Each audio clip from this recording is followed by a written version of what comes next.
L'actualité sociale marquée par ce deuxième jour de grève des hôtesses et stewards chez Air France et un peu plus d'annulations qu'hier, mais près de 80% des vols sont tout de même assurés aujourd'hui. Pour demain, même prévision globale, ce sont les moyens courriers qui devraient être les plus impactés, avec 75% de vols. C'est toujours difficile pour les voyageurs. Quelque part, ces vacances, c'est les détentes, c'est les relâcher toutes les pressions, stress et tout. Et là, on retombe dans le même piège. Quand c'est comme ça, ça entraîne des complications. Le stress déjà naturel de partir, même si on a envie de partir en vacances. Mais bon, en fin de compte, c'est pas tout à fait bien pensé, quoi. Ça embête tout le monde, des journées où les gens veulent partir tranquillement et en fait c'est stressant.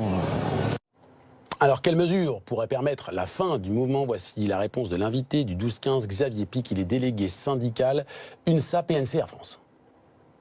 Que tout d'abord son président et son directeur général adjoint M. Bander reprennent leur téléphone et nous recontactent afin d'entamer des négociations qui soient cette fois sérieuses, qui soient cette fois motivées et qui soient cette fois en adéquation avec les efforts que chacun d'entre nous fournissent au quotidien pour faire vivre cette entreprise que nous aimons.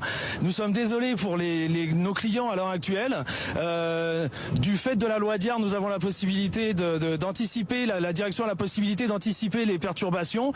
Aujourd'hui, pour arrêter le conflit, il faudrait que nous ayons l'assurance d'avoir un accord collectif à durée indéterminée ou alors d'avoir un accord collectif qui soit au-delà des 17 mois. Et nous demandons également qu'un PNC ne soit pas enlevé de nos avions systématiquement afin de garantir la meilleure qualité de prestation à nos clients. Ce qui nous importe, on ne va pas scier la branche sur laquelle on est assise, c'est évident, mais aussi pour garantir les conditions de sécurité et de sûreté dans un contexte très compliqué.